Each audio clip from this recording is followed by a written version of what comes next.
고양시에서 내는 그 실버타임이라는 신문이 있었는데 거기 제가 편집국장을 할 때 이 고양호 박사를 문학계에서 알아가지고 원고를 하나 청탁을 했더니 사물 인터넷 IoT죠? 네, IoT 인터넷 네, 그거에 대해서 좋은 글을 하나 써주셔서 전 페이지에 실은 일이 있어요. 그래서 이분이 장차 이런 분야로 발전하겠구나 싶었는데 나도 그때 IoT 사물 인터넷이 뭔지 몰랐어. 그 글을 읽고서 사물 인터넷이 이런 것이구나 해서 관심을 갖고 이제 또 책도 보고 글도 보고 있는데 오늘 와서 이 발표를 들으니까 사물 인터넷에 이제 AI로 발전을 하셨습니다. 축하드리고 또 오늘 그 발표하시는 내용이 보니까 윤리 문제나 종교 문제보다도 오히려 우리가 모르는 AI 분야에 대해서 상세한 그 설명이 있어서 저도 오늘 배운 게 많이 있습니다. 윤리의 문제는 이제 지금 국제적으로 문제가 되면 유엔에서 헌장 같은 걸 만들어야 되겠죠. 그래서 AI를 개발하는 사람들이 그런 아까 카톨릭에서 로마 교황청에서 만들었던 투명성을 하는 거 이런 거를 이제 전 세계적으로 이런 개발 과학자들에게 인식을 시켜가지고 그 사람들이 어떤 의무적으로 이런 것을 지키도록 그렇게 하는 이제 훈련이나 어떤 국제적인 캠페인이나 교육 같은 것이 필요할 것이라고 봅니다. 나 같은 사람이 무슨 어떻게 해야 된다는 건 누구나 다 그런 말 할 수 있지만 실천이 문제죠. 그건 그렇고 그래서 오늘 말씀 잘 들어서 고맙습니다. 다만 이제 하나 아까 정청구 교수님께서 말씀하셨지만은 좀 제가 말씀드릴 게 있어요. 이 고영하 박사의 이 논문의 제목이 여기 지금 정청구 선생 글 쓴 데 보면은 인공지능 그러니까 이제 아티피셜 인텔리전스의 이데아라고 말씀하셨죠. 네. 이데아라는 말을 이제 영어로 쓰면은 IDEA거든요. 근데 여기는 우리말로 이데아라고 썼어요. 근데 이제 IDEA 이 말을 가지고 어떤 때는 이데아라고 우리가 발음을 하고 표기를 하고 어떤 때는 아이디어 이렇게 표기를 하고 있습니다. 그래서 이 두 가지 의미로 쓰이는데 저는 이제 이 철학자로서 한 말씀 참고로 좀 드리고 싶어요.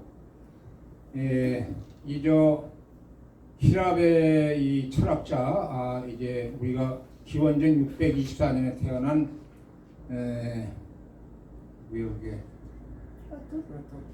플라톤은 427 아니야 저기 아이고 아니야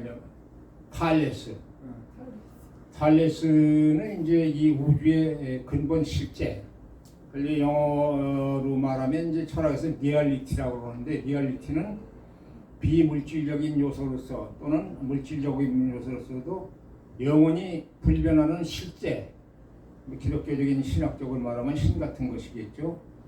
그걸 말하는데 탈레스는 이제 히랍어로 이데 이 말하자면 유물론의 원시자 아닙니까? 세상의 물질의 근본 모든 물질의 근원이 되는 물질은 물이다.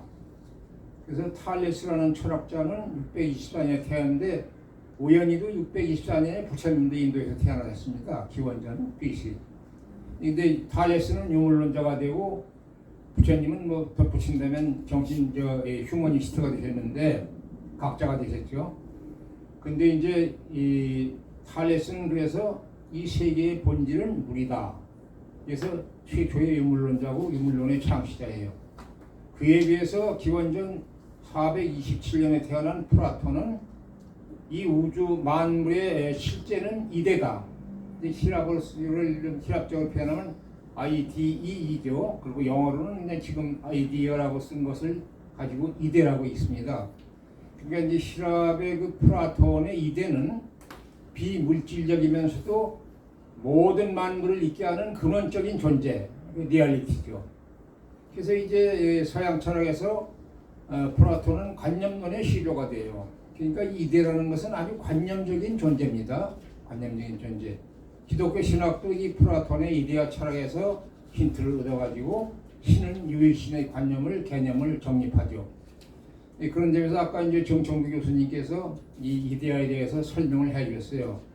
근데 그 설명 중에 모든 사물의 본질이라는 데에 어느 정도 초점을 맞춰서 말씀을 하셨는데 그 말씀이 틀린 건 아니로되 그러나 이 이데라는 말을 이걸 이데라고 발음할 때는 힐랍 철학, 서양 철학 하는 사람들을 볼 때는 플라톤적 의미의 관념적 실제 이 세상 만물에 이제 그렇게 본데 플라톤을 얘기하면은 장미꽃이 한 송이 있다.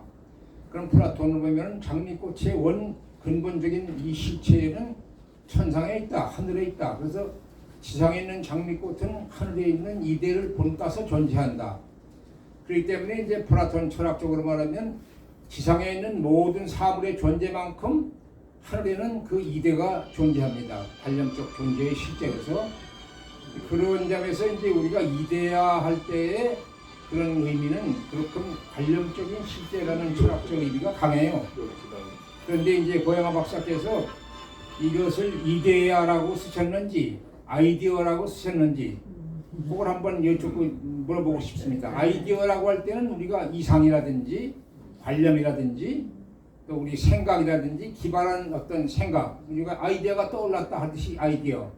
근데 이 같은 아이디어라도 이데라고 쓰면은 플라톤적 관념론의 실제가 될 수 있어요. 그러니까 아이디어냐 같은 영어로 써서 이데냐 이 두 가지를 확실하게 구별하시는 게 좋을 것 같다는 내 소견입니다. 뭐라고 이데라고 쓰셨어요? 아이디어라고 쓰셨어요? 답변부터 드리면 이데아라고 쓴 거고요. 이데아라고? 예. 아이디어 아니고 이데아고요. 네. 그 인공지능의 그 윤리 부분을 네? 인공지능의 윤리 부분을 포커스했기 때문에 이 윤리라는 것이 단지 생각이고 관념이 아니라 현실에서 우리는 정말 너무나 포괄적으로 다양하게 각계각층 정보 전 세계에서 이 윤리라는 인공지능의 윤리가 지금 가장 이슈화해서 뭔가 가이드라인을 정해야 하는 시점에 있기 때문에 저는 좀 더 넓은 의미로 이데아를 쓴 겁니다. 아이디어가 아니고. 이데아. 그런데 이데아가 윤리다. 아니지 그게 윤리라는 얘기는 아니죠 이데아가. 윤리라는 문제가 워낙 포괄적으로 폭넓게 각계각층에서 다루고 있고 필요하기 때문에 저는 이제 그래서 넓게 이데아로 썼다는 거죠. 예, 아이디어가 아니고. 미하게 쓰고 이데아라고 알겠어요. 그렇게 쓰신 이유를 알겠습니다. 네? 플라톤 말로. 근데 이제 내가 볼 때는 이 인공지능이라고 하는 것 자체가 물질적 요소죠. 정신적이라고는 전 보지 않습니다. 그런데 거기에 정신적 실제라고 우리가 플라톤 철학에서 말하는 그 이데아라는 걸 썼기 때문에 약간의 이게 모순점 있는 단어의 조합이다. 내가 일견 이렇게 느꼈기 때문에 말씀을 드리는 거예요. 고양아 박사가 이 글을 이 제목을 쓰신 데서 뭐 옳다 그러다는 얘기는 아닙니다. 무슨 맞아요. 다만 내 말을 좀 참고하시는 건 좋을 것 같아요. 네. 왜냐하면 이 이데아라는 말은 이제 아무데나 갖다 붙이면 절대 안 되는 말이에요. 이제 저 서양 관념론 철학의 원조인 이 플라톤의 고유 개념이기 때문에 조심해서 써야 될 필요가 있다. 제 말을 좀 경청해 들으실 필요가 있습니다. 절대로 이건 사물의 본질이나 윤리는 아닙니다. 이데아는 그렇게 하시고 그리고 다른 얘기는 저는 없습니다. 이걸 끝내겠습니다. 네. 이쪽에 우리 교수님들 뭐 질문 좋은 있으신가요? 말씀 많이 들었습니다. 네. 경청으로서 그러시겠어요? 감사합니다. 말씀 좀 하시겠어요? 그래요. 맞아. 여러 분께만 오셨어요. 예. 아무 말도 안 하고 가만히 있으면 무슨 불만이 있는가 그래서 불만이 없다는 의미로 한두 가지 말씀드리겠습니다. 나는 군사 전략을 공부한 사람이니까요. 아까 일본 전쟁에서 사용한 그 말이죠. 아주 상당히 나도 공부를 많이 했습니다. 아주 좋습니다. 그런데 군사 전략을 여기서 얘기할 생각은 없고요. 윤리 문제를 한다 나고 아까 고목서도 말씀하셨던 그 법제화 얘기도 좀 나왔거든요. 근데 법제와 관련해서 내가 그 의견 하나만 짧게 말씀드리겠습니다. 아까 정구 이사장님께서 말씀했지만은 이세돌과 이렇게 AI 재결해서 사기성이 있었다. 나는 인정하지 않습니다. 그건 다릅니다. 왜 그러냐면은 이미 그 정보를 입력해가지고 모든 자료를 입력해서 학습시켜서 거기서 최대의 수를 뽑아내서 쓰는 게 AI의 그 바둑입니다.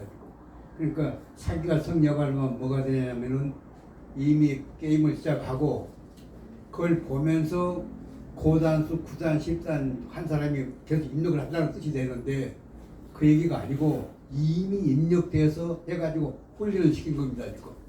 훈련시키기 때문에 그 훈련시켜가지고 최대의 수를 뽑아낸 게 그 AI에게 수란 말이죠. 말하자면요. 이제 그렇기 때문에 그래서 그 문제와 관련해서 이제 법적인 역을 하나만 말씀드리겠습니다.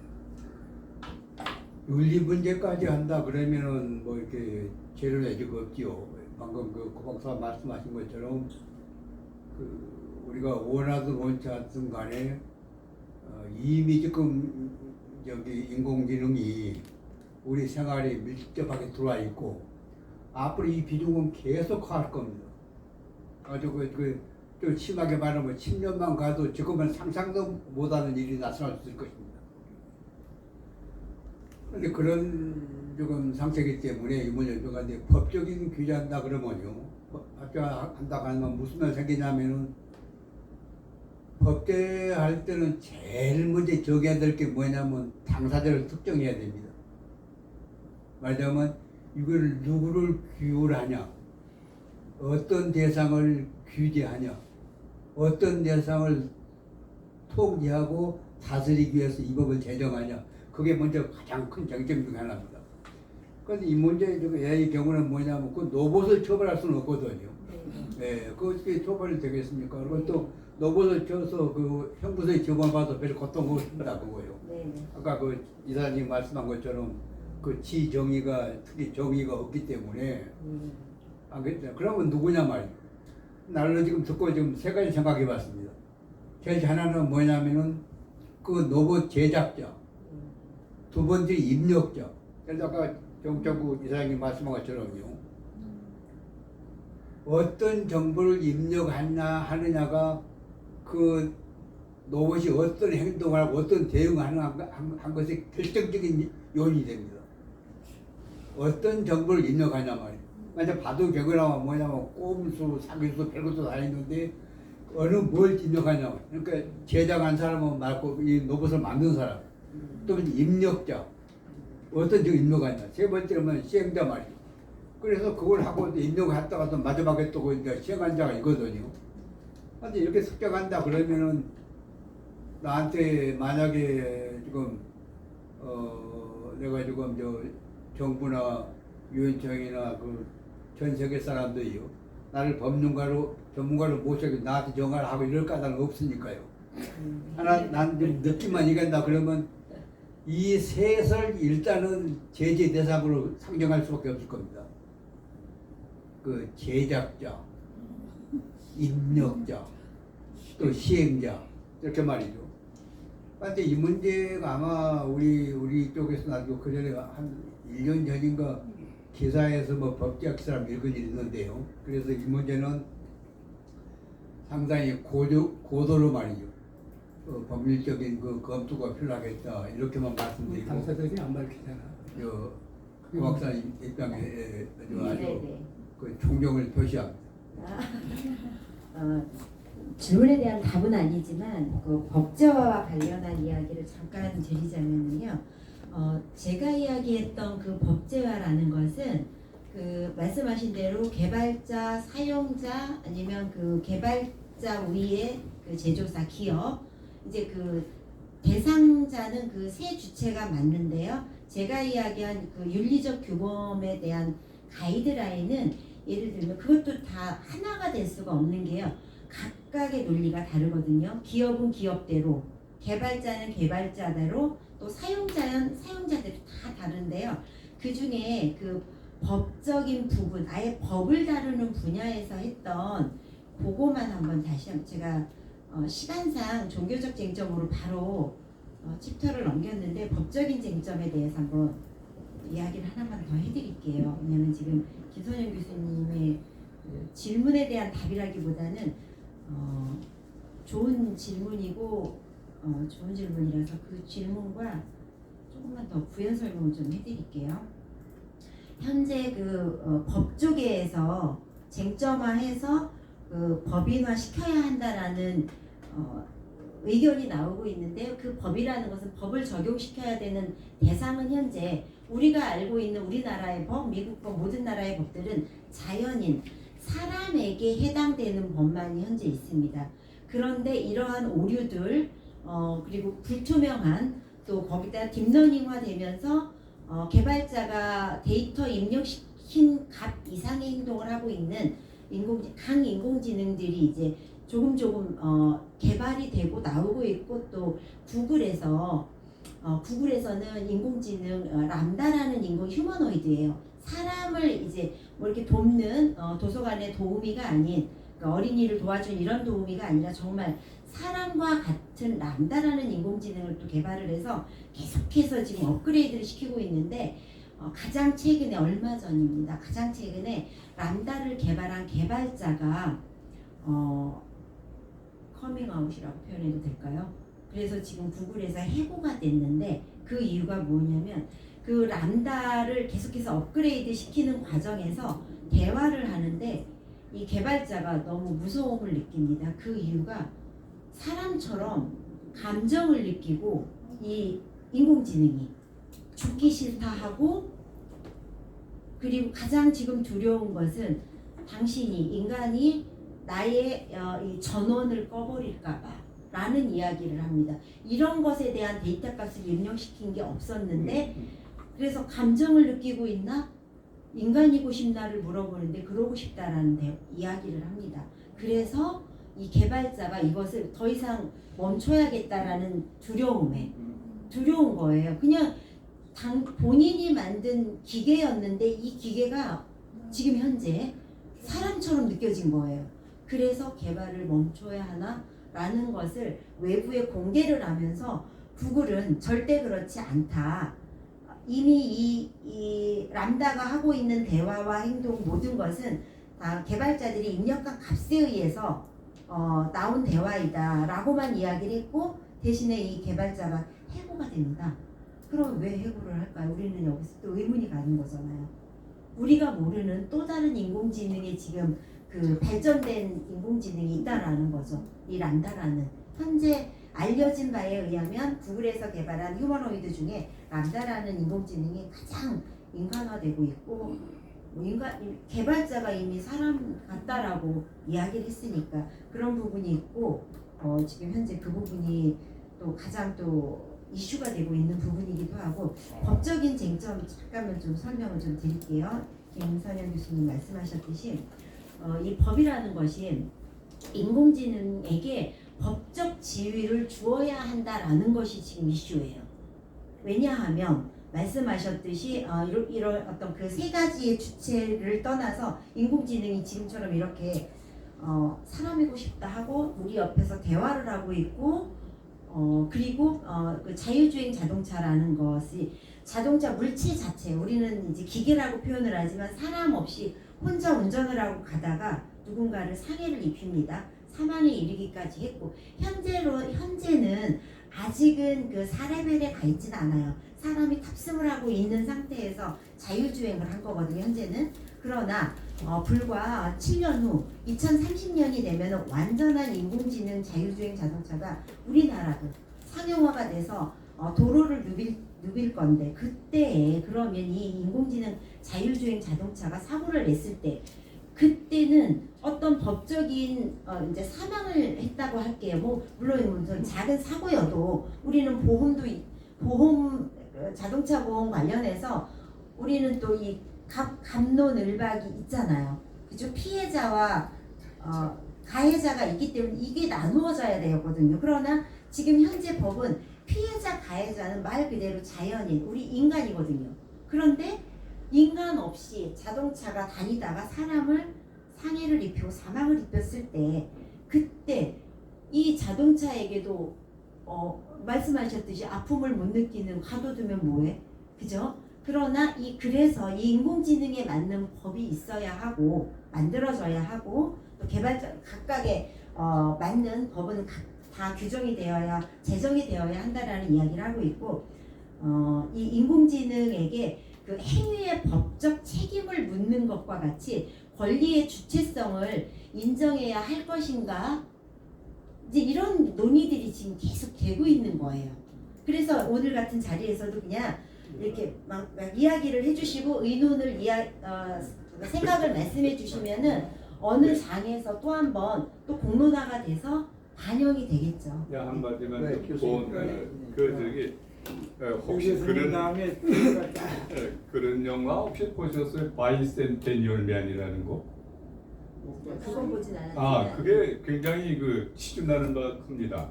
그 200년을 산 그 로봇인데 나중에 이제 이제 생각나세요? 네. 그래서 나의 법에 인공 그 로봇이 특허권을 넣어요. 네. 특허권을 넣어서 돈을 벌기 시작합니다. 여기 완전히 그걸 부여를 해줘야 돼요. 인격적인 그걸로. 그래서 모든 장비나 이런 거는 그 로봇이 다 만들어내는데 이 로봇이 이제 말하자면 맨 처음에 시종될 때 딸을 사랑하게 되는데 이 벌써 할머니가 되어버려. 네. 100년을 살다가. 네, 네. 그 다음에 또 나중에 손녀를 사랑하게 되는데 감정을 다 지녀요. 이 피부까지 자기가 다 재생을 했기 때문에 뭐 아픈 거 뭐 여기 뭐 고통 인간에게는 방귀까지 낍니다. 로봇이 먹는 거 그대로 다 먹고 이제 내장을 다 그대로 만들어서니까 한 실제가 그렇던데 상상이 영화인데 이게 여기까지 가요 이제 내가 네, 그래서 이제 어떤 결론이 나오는 거 아니 내가 이제 짧게 얘기하면은 그 사랑하는 손녀가 같이 이제 늙어가서 침대에 이제 누웠는데 결혼을 하고 싶은 거예요 마지막에. 근데 유엔 헌장에는 아직도 기계 인간과 사람이 결혼한 조항이 없어요. 이거를 신청을 했어요. 이걸 어떻게 할 건가. 근데 자기 죽고 싶은 거예요. 나도 쭈글쭈글해지고 늙고 죽어야 되겠는데 200년을 살다 보니까 식정이 나는 거야. 그래서 그래 이제 현장을 기다리고 있는데 그 마지막 장면은 결혼을 해도 좋다는 인류 최초의 선포가 내려집니다. 그게. 그래서 이제 바이센테니얼 맨에서 우리가 이렇게 느끼는 거는 굉장히 인본주의적이에요. 휴머니티하고 거긴 절대로 해악이나 이런 건 있을 수가 없어요. 어떻게든지 이롭게 하기 위한 중생의 보살 정신이지. 거긴 전혀 그런 나쁜 건 없어요. 이게 뭐 고장난 걸 자꾸 이제 뭐를 해악을 일으키는데 고장난 것 때문에 그렇지. 저 시에도 이단이라고 하는 시가 하나 있는데 그걸 잘 찾아서 좀 읽어보세요. 그러면 사실은 인류 문화를 이렇게 한번 상승시키는 패러다임은 이단이 만드는 거거든요. 근데 아웃사이더 말하자면 그리스도도 아웃사이더 아니에요? 스카모니도 아웃사이더. 이 이단이 만드는 거예요. 그러니까 로봇에 이단이 나왔다고 그걸 나쁘게만 볼 일이 아니라 이거 어떻게 해석할 것인가. 네? 도망친 로봇이 하나 있는데 이거 어떻게 그놈이 새로운 문화를 패러다임을 만들어냅니다. 근데 이거는 그런 해악이 아니고 완전히 인간주의적인 거기에서 최고의 그 성을 만들어내 세인을 만들. 그래서 바이센테니얼 맨이라고 하는 거는 앞으로 있을 수 있는 이건 가상의 그것이 아니라 문제의 그 시준이다 이렇게 보고 있어요. 마지막으로 네. 저도 이 얘기를 하는 입장에서 발언을 안 했던 건지 하나를 보충했습니다. 지금 불교계나 다른 데서 뭐라고 그러냐면은 AI의 출현으로 인해서 휴머니즘이 종언을 구했다. 그래서 이제 포스트 휴머니즘으로 간다 이거예요. 근데 그 말에 저는 굉장히 어폐가 있다고 봐요. 왜냐하면 휴머니즘은 13세기, 14세기부터 시작이 됐잖아요. 그래서 한 5세기 정도 그동안에 발전한 거예요. 근데 그것이 휴머니즘이 발전하고 여기까지 오는데 얼마나 많은 공헌을 했고 앞으로도 휴머니즘이 계속 발전할 것이지 그것이 그 포스트 휴머니즘으로 간다는 것은 그건 말이 안 된다. 그리고 옛날에 포스트 모더니즘이 한번 발작했어요. 한 몇십 년 동안. 그래서 포스트 모더니즘이 완전히 지금은 사라졌어요. 거의. 왜냐하면은 진리를 다뤘는데 포스트 모더니즘은 완전히 실패했어요. 그래서 항공기술자나 그런 사람들이 포스트 모더니즘으로 했다가는 큰일 나요. 왜 진리가 다르기 때문에. 그럼 마찬가지로 포스트 휴머니즘이라는 것도 굉장히 망상이다. 우리가 그렇게 휴머니즘이 기본적이죠. 우리 부처님의 그 가르침도 그 신본주의에서 휴머니즘으로 한 기본이고, 그래서 역시 그런 휴머니즘이 포스트 휴머니즘으로 변한다는 그런 것은 조금 우리가 너무 앞서가는 발언이 아닌가 하는 생각을 합니다. 예. 여기